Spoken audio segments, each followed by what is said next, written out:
Today on the Football Takeover Show, we're learning alignments in our Football 101 and a quarterback at a well-known university. You might not be thinking about him as a draft prospect, especially one in the first round, but you need to. It's dynamite on the Football Takeover Show. Let's go.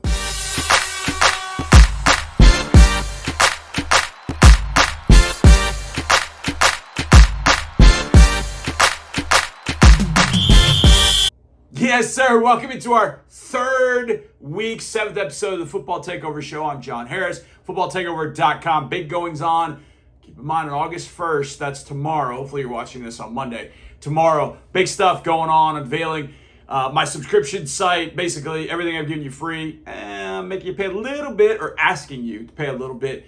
But you're going to get a ton, including my Harris 100, which will be unveiled for the 2024 NFL Draft Class tomorrow. All right? Yeah, tomorrow, August 1st. Absolutely. Tomorrow, it'll be unveiled. So I want you to please check it out because I'm going to grow that thing and grow this. We're going to grow it, and you're going to all be there with me. And you can say you were right there at the beginning of doing it all. So that'll be unveiled. So where does a certain quarterback from Michigan fall in the Harris 100? Well, you have to wait for tomorrow to see where J.J. McCarthy falls. But I got a little put the film on bro for him. And we're going to be looking at Football 101 alignments. What's a 1 technique? What's a 3 technique? What's a 5? What's a 4-eye? We're going to go through all of that. So you can become a little bit more wise in the ways of alignments and speaking like a coach or like a defensive coordinator. But we're going to kick off the show as we always do with the Football Takeover YouTube cover 3, baby. Let's rock and start with number 3. Now we're staying with the NFL for these. Colleges are starting to kind of roll into camp. I don't think they've started camp just yet. The reason I know that is because all of our college scouts are there watching all of our practices. So when the college teams go off, then I know that there's stuff happening in college camps. Point being, all of our stories right here, NFL, and it starts with running backs. Well, running backs for the first 2, actually. Number 3. Ezekiel Elliott visited the New England Patriots. Now, I would love to see Ezekiel Elliott with Bill O'Brien just to kind of see how that marriage would work. But I actually think Ezekiel Elliott with Ramondre Stevenson could be some kind of trouble for, I would imagine, a team that wants to do more on the ground. Mac Jones not all the way there yet with the throwing game, passing game. So if you've got Elliott and Stevenson kind of 1-2 punch, man, that could be a pretty good fit for the Patriots. So we'll see what the Patriots end up doing. But also in the AFC East, Dalvin Cook visited the New York Jets. And it wasn't just to get on Hard Knocks. They are kind of poking and prodding and seeing what they can do. Breece Hall is coming off an ACL tear. I love Breece Hall. But you put Breece Hall with Dalvin Cook. Whew, wow. Stevenson, Elliott, New England, Cook, and a healthy Breece Hall in New Jersey with the Jets. Wow. They're going to run the football. Down in Miami, you got all kinds of things going on with the running backs. They just added Javon A-Chain to the mix in the draft for the Dolphins and the Bills. We've got James Cook running the rock. So you're going to have some pretty good running backs there in the AFC East if Patriots and Jets pull the trigger on those 2 deals. So we'll see what happens there. All right, let's get to number 2. And I almost put this at number 1, but I figured I was kind of on a running back theme, so I'm sticking with it. The situation in Indianapolis is getting interesting. And by interesting, as an employee of a team in the AFC South, I kind of like this from afar. Look, I shouldn't laugh at anybody's, I don't know what the right way of saying this is, issues, considering the issues that we had the last 3 years when we were kind of laughing stock in the NFL in some sense with some of the things we had going on. Hopefully we're breaking out of that right here in Houston. But the Colts have got it going on with Jonathan Taylor and Jim Irsay. And my goodness, Jim Irsay just in front of a mic, I would imagine, is a scary, scary proposition. But news on Sunday night broke that the Colts are pondering putting Jonathan Taylor on the NFI list. Apparently in a workout, he hurt his back, and they're thinking about putting him on the NFI list. If he stays on the NFI list, his contract tolls to 2024. That's a terrible situation for Jonathan Taylor. And so at that point, that might be leverage that the Colts are putting out there to try and force Taylor to come in and play in 2023. He has asked for a trade. Wow. what a rough situation. I want to see these running backs get paid, man. I really do. And I think Jonathan Taylor, I've seen that joker up close. I want him out of the AFC South. I want him to go to the NFC West or somewhere where we don't have to tangle with him twice a year because he changes games. Absolutely changes games. Put it this way. In every game he's played in against the Texans, we've either lost or tied. Tied last year. The one game he didn't play was at the end of the year. We won that one, which, I don't want to get into that. But anyways, Jonathan Taylor and the Colts at seemingly an impasse with the Colts using all the leverage to potentially put him on NFI. This is going to get nasty. It already has, seemingly. He's asked for a trade. And I don't know what team is going to trade for him and pay him what he wants, which is $16 million APY. Hey. Wow. So keep an eye on that one. Finally, at number 1, Aaron Rodgers sat down with Peter Schrager at practice on Sunday, I believe it was. And he basically told Sean Payton to keep his coach's name out his mouth. He went Will Smith on Chris Rock, except for the slap. But I don't know. They meet each other in week 5, so maybe there'll be a slap then. But Aaron Rodgers, very thoughtful in his comments, very slow and measured as he was responding to the questions he got from Peter Schrager. But the gist of it was, I can't believe that another head coach would go after another coach in the NFL the way that Sean Payton did. Now, Payton met with the media in Denver and said, 40 minutes after the interview, he regretted saying the things he did to Jarrett Bell. He went after the GM. He went after the team president. He left scorched earth. And finally on Sunday, Aaron Rodgers responded back and said, keep my coach's name out your mouth, coach. It's simple as that. And you know what? We'd be wise at times to probably feel that way. That's kind of the way I go about my business. There are a lot of things in the media that I see that I'm like, but I don't say anything. I'm keeping people's name out my mouth. I talk about my team. I talk about what's going on, and that's it. I talk ball. That's it. Try to be a friend to everybody. Sean Payton, not a friend to everybody at this point, and it's going to be dicey week 5. Hopefully they shake hands and can kiss and hug. It'll be fake, but at least they can do that and kind of, simmer this down a little bit. But the Jets and the Broncos, new rivals. It's kind of nice. Get all these new rivals in the NFL. Running backs against the establishment, Jets against the Broncos. Kind of stuff is happening in the NFL as we speak. All right, a guy that could be coming to the NFL soon. He's going into his 3rd year. It's his 2nd year as a starter at the University of Michigan. He is one of the most electrifying quarterbacks in the game. He's one of the better runners in college football. But what he showed us over the last half of the year was what a quality passer he could be. He's J.J. McCarthy, Michigan Wolverines starting quarterback. And he is rising in draft rankings. You talk to scouts, they're pretty high on him. I am too. 6'3", about 200 pounds, and he can sling it. Don't believe me? Let's go put the film on, bro.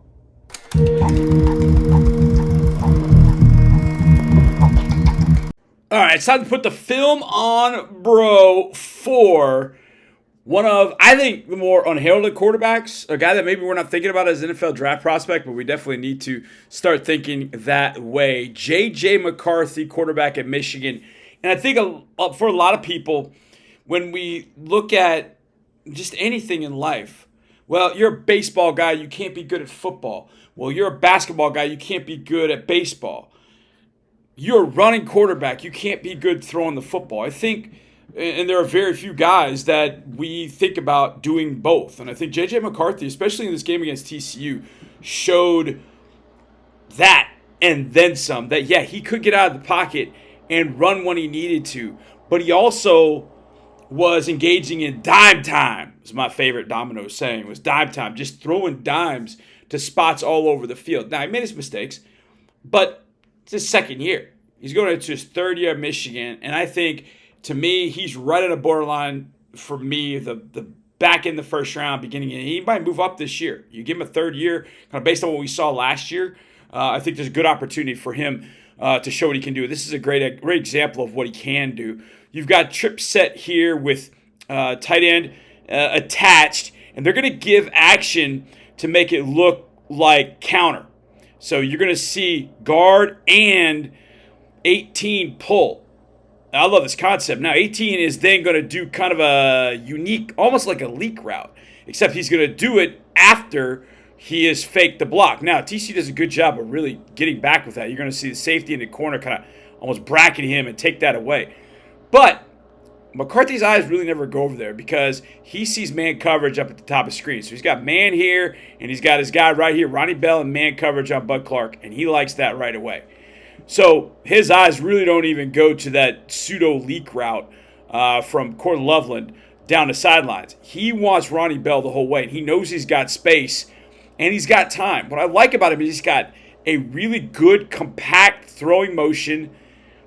I mean, it's exactly like you want to teach it, but he's got arm strength for days. I mean, this throw is about 35 yards or so, and look where he puts this ball. I mean, this ball is right on the freaking money. I mean, it's almost 45 yards, and he puts it right on the money. Like, Bud Clark can't even make a play in that ball. Puts it high, and you think, okay, well, Ronnie Bell's got to go up and make a great catch. Yeah, but where he puts this ball, Ronnie Bell can make a catch. And he ends up taking it down inside the 5-yard line. TCU wanted to play a lot of man coverage, and McCarthy burned them throughout the night. But this throw, to me, is a big-time throw by J.J. McCarthy. Let's watch this in full speed because I think this is absolutely gorgeous. Going to take a snap, fake, play action, get yourself set up, and then drop a dime 45 yards down the field. J.J. McCarthy. Yeah, I think J.J. can be special, honestly. I think he's a little thinner than some of the quarterbacks. He's just under 200 pounds, but he runs probably in the 4.4, 4.5 range. So, you know, the quarterback run game is going to be part of his game, but his deep ball accuracy, very, very good. Now, he did make some mistakes in that TCU game. He hit Bud Clark right in numbers for a pick six. There was a D. Winters pick six in that game, but he also threw absolute dimes to Roman Wilson, to Ronnie Bell, and you saw that one to Bell. That was a beautiful throw. That's what he has in his arsenal. His bag, if you will, is pretty filled, and I like that. It's pretty full stuff that they're going to like in the NFL. All right. A lot of fans ask me a lot of times about various Football 101 topics. So let's dive into Football 101, alignment and assignment. Okay, so not so much assignment, but we're talking alignment. Defensively. We talked last week about personnel groupings. 11 personnel, 12 personnel, 20 personnel, 20 pony personnel, 13 personnel, what all that meant. And you guys did a pretty good job with that. 11 personnel, 1 running back, 1 tight end. 12 personnel, 1 running back, 2 tight ends. Today we're going to talk about alignments. And it's funny because the game has developed over the years. And when I was in high school back in the 80s, that's when we, used this numbering system. That's where I learned it. On defense, where defensive linemen line up. Oh, that guy's in a 3 technique. Okay, well, what does that mean? Where does that mean he's lining up? Oh, he's in a 5 technique. Oh, they're at 0.59 up front. What does that mean? Well, it tells you exactly where everybody's lining up based on that particular number. Now, here's the thing. Things over the years have sort of changed, and they sometimes evolve, and sometimes they evolve and it's kind of a head scratcher, and then sometimes they evolve and you go, well, wait a second, why weren't we doing it like that? I'll get to that in a second. But alignment is pretty simple, actually. You start from the center, and if you're in a nose tackle right over the center, you're in a 0 technique. You're right over the center, 0, the foundation, you're right there. Slide to either side of the center on his outside eye or outside shoulder, then you're in a 1 technique. Center, 0. Either side, you're in 1 technique. Some people just call it a shade strong, shade weak. Different coaches are going to have different terminologies. But for the most part, slide to the shoulder and eye of the center, either side, that's a 1 technique. Right head up, you're a 0. Now, once you get to the guard, it's pretty simple. If you're head up, you're 2 on 2. 2 eyes on his 2 eyes, right? So that's easy. So head up, you're a 2. If you're on the inside eye, so you're not quite on the center, but you're on the inside eye of the guard, you're a 2-eye. So 2-eye, 2 inside, 2 head up, outside eye of the guard or outside shoulder, and you can kind of stretch this a little bit. That's the famous 3 technique. That's right on the outside shoulder, eye of the guard. Sometimes you stretch that all the way into the B gap, which is in between the guard and tackle. So it's pretty simple. Center, 0. either eye or shoulder of the center, you're in a 1. Inside eye of the guard, 2 eye. Head up, 2. Outside, 3. So you can probably figure out what it is for the tackle, right? If it was 2 eye, 2, 3, then what's it going to be? 4 eye, 4, 5. Pretty simple, right? And that's the tackle. Then you get to the tight end. What is it? Pretty easy. 6 eye, 6, 7. Okay, now this is where the controversy is. After years of it being not really 6 eye, it would be, and this is the way we did it. We called that inside eye, the tight end, a 7. Head up was a 6.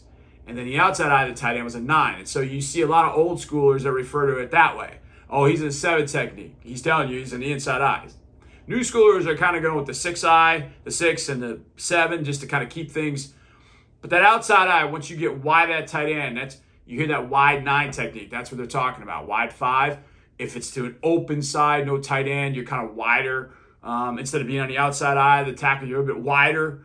So you get good rush lanes. But it's pretty simple. It's just that little nuance with kind of old schoolers and new schoolers. The new schoolers, 6 eye, 6, 7, that's the way they're going to go with it. Or maybe we can agree on that's a 9 on the outside. But I learned it as inside eye tight end was a 7, head up was a 6, outside was a 9. Now, how that came to be, I have no idea. I don't know how anybody went, yeah, let's go 6, 7, 9. That sounds right. It's the way it goes. So different coaches will refer to it differently. But think about how old that coach is, and that'll basically tell you exactly what he's telling you. If he tells you, hey, he's in a 7 technique, then if he's kind of my age or older, he might be talking about inside eye of the tight end. So just keep that in mind as you're kind of looking at this. There are some tweaks, but for the most part, from tackle to tackle, from 0, 1, 2 eye, 2, 3, 4 eye, 4, 5, that's consistent. Then how old you are might tell you what you want to do when you're talking about the tight end.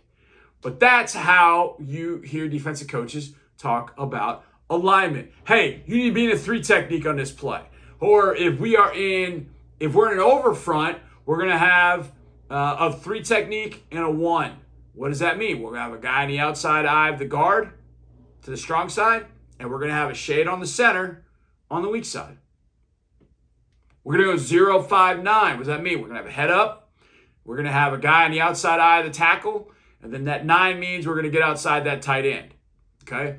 So there are names over, under, bear, tight, mint, all these different alignments.